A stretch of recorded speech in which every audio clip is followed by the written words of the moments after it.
The clinch knot is a great basic knot to use when freshwater fishing here in BC. So to do this knot, you are going to take your fishing line and feed it through the eye of the hook, making a sideways V.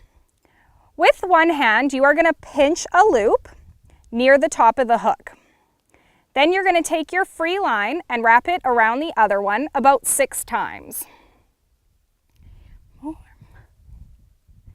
Take that line and feed it back through the loop you made, pulling the fishing line in opposite directions.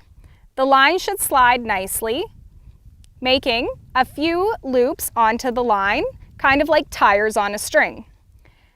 Make sure with a pair of pliers you cut off that little bit of line at the end. The great part about this knot is the harder the fish pulls on one end, the tighter the knot is going to become. For more fishing tips, visit gofishbc.com.